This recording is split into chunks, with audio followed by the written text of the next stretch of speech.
There's a specific kind of stillness that comes from sitting between someone's knees on a Saturday morning, back straight, chin tucked, while a hot comb moves in slow, practiced strokes near your scalp. You learn early not to flinch. You learn to breathe through the heat, to trust the hand that holds you, even when it hurts a little. Nobody explains why this matters so much. You just know, somehow, that today is a day to look right. Church is tomorrow. And looking right, in that house, on that block, in that decade, was never just about hair. For a black girl growing up in the 1970s and 80s, so much of childhood carried this quiet, unspoken weight. The world outside was called new, integrated, changing, supposedly fairer than the one your grandmother knew. But inside the house, the rules stayed careful. Speak clearly. Sit properly. Don't embarrass the family. Be twice as good, though no one ever said exactly what good would earn you.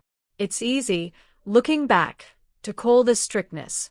It's easy to reduce it to old-fashioned parenting, stern mothers, no-nonsense fathers, a generation that didn't believe in coddling.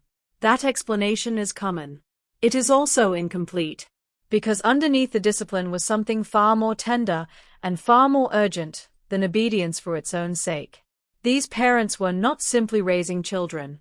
They were preparing them for teachers who might doubt them before class even started, for strangers who would form an opinion in the seconds it took to notice their skin, for a world that had only just begun, on paper, to promise fairness, and hadn't yet learned to practice it. Every ironed collar, every yes-m, every warning to behave in public was a small act of protection, disguised as manners. Love, translated into armor, because there wasn't always time to explain the danger it was meant to guard against. There is a term researchers use for this, racial socialization, the deliberate, often wordless way black parents prepare their children to navigate a world that will judge them unfairly.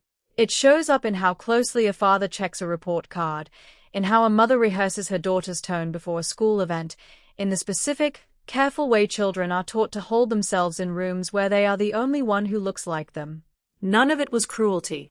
It was foresight. A kind of love that couldn't afford to be soft, because softness, in that era, felt like a risk few parents were willing to take with their daughters. And there's another word for what so many of these girls experienced, though they wouldn't hear it until decades later: adultification. The sense of being seen, even as a child, as older than you were, stronger than you were, less in need of gentleness than the children around you. A 6-year-old expected to be composed at a funeral. A 10-year-old trusted to watch her younger siblings without complaint. A teenager praised, above all things, for being so mature, as if maturity were the highest compliment a girl could receive, rather than something quietly taken from her before she was ready to give it. This wasn't happening in isolation. It was happening inside a wider world that had barely finished making room. Schools were newly integrated, sometimes by bus, sometimes by court order, and the adults responsible for these children knew exactly what that meant in practice: a classroom where a single mistake could be read as proof of something larger than the child who made it. So the correction at home came early, and it came often, because the margin for error outside the house felt so much smaller than it did for other children on the same street, in the same school, under the same sky. What looked like extra strictness was, more precisely, extra vigilance. A kind of parenting built for a world that hadn't caught up to its own promises. If you grew up this way, you probably remember the textures of it more clearly than the explanations. The porch, full of kids until the streetlights came on, and the specific sound of your name being called through a screen door when it was time to come in. The Sunday clothes laid out the night before, no exceptions, no negotiating. Kool-Aid poured too sweet into a plastic pitcher that never quite matched its lid. A grandmother's house that smelled like fried chicken and mothballs, where the television only had a few channels and somehow all of them mattered. Watching families that looked like yours on screen for the first time, Good Times, The Jeffersons, and feeling, without fully understanding why, that it mattered to be seen at all. You remember your mother's hands. Capable hands. Tired hands. Hands that braided your hair before 6 in the morning and still made it to work by 7. There was no template for how hard she was working, no language yet for what we now call the invisible weight of doing everything and being allowed to say very little about how heavy it was. She didn't complain, so you didn't either. That, too, became a lesson, though no one meant to teach it. You remember, too, that raising a child was rarely just one woman's job. It was aunties who could discipline you with a single look across a crowded kitchen. It was a grandmother who fed half the block without ever seeming to run out. It was the church mothers in wide hats who noticed if you fidgeted during the sermon, and who somehow knew your name before you'd ever spoken to them. There was a kind of safety in that web of watching eyes, even when it also meant there was nowhere to hide a bad report card or a scraped knee earned from doing something you weren't supposed to do. Everyone had a role. Everyone was, in some quiet way, responsible for you turning out right. Now, as a grown woman, you may notice how much of that childhood still lives in you. The instinct to sit up straight in a meeting. The reflex to seem unbothered when something has, in fact, deeply bothered you. The quiet discomfort with being praised too loudly, or needing too much, or taking up space you weren't sure was yours to take. You built a life. You handled things. People call you strong, and you've worn that word so long it feels less like a compliment now and more like a job description you never applied for. There are mornings, maybe, when you sit alone with your coffee before anyone else is awake, and something in the quiet reminds you of that porch, that kitchen, that girl being combed and dressed and readied for a world that expected more of her than it gave back. You are not the same person. But she is still in there, the one who learned to hold her face still no matter what she felt underneath it. It would be easy to tell this story as loss alone, to say that childhood was taken, that softness was denied, that an entire generation of girls was rushed into womanhood before they were ready. There's truth in that, and it deserves to be spoken plainly, without flinching. But it isn't the whole truth.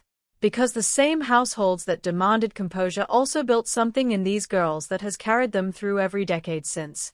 The discipline that felt, at times, like too much, became the discipline that let them finish degrees while raising children, hold families together through loss, walk into rooms that weren't built for them and stay anyway.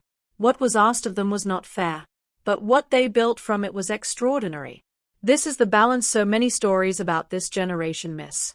It is possible to grieve what your childhood didn't allow, and still honor what it made possible. It is possible to love your mother's hands for everything they gave you, while wishing, quietly, that someone had given her permission to rest. Both things are true at once. Neither cancels the other out. Not every household carried this the same way, and it would be dishonest to pretend the experience was identical for every girl who lived through it. Some homes balanced the discipline with an abundance of open affection, plenty of laughter, plenty of soft moments folded in between the correction. Others leaned harder into strictness, with less room to ask why. Some fathers were present and steady. Others were absent, leaving mothers to carry both the protection and the provision alone. What connects these different homes isn't a single method of parenting, but a shared undercurrent, the sense that raising a black daughter in that era required a kind of watchfulness that white families, on the whole, simply didn't have to practice in the same way. That undercurrent shaped the texture of childhood even when the details of each household were different. Somewhere in midlife, many women from this generation begin to feel a shift, a growing willingness to separate the strength they earned from the armor they no longer need. To recognize that being composed is not the same as being at peace. To understand that the little girl who learned to sit still through the hot comb was not being punished, she was being protected, in the only language available at the time. And now, as a woman fully grown, she gets to choose which parts of that language she keeps. You do not have to abandon the strength. It is yours, hard-earned and real. But you are also allowed, now, to put down what was only ever meant to be temporary, the bracing, the performing, the constant readiness for a judgment that isn't always coming anymore. You are allowed to sit still without preparing for anything. To be soft without becoming unrecognizable to yourself. To rest, not because you finally earned it, but because you never should have had to earn it in the first place. Somewhere, that girl is still sitting between someone's knees, waiting for the comb to finish, trusting the hands that shaped her even when she didn't understand why. She grew into a woman who could hold almost anything. What she deserves now, more than admiration for how much she carried, is simply the chance to set some of it down, and discover that she is still, fully, herself, even with her hands empty.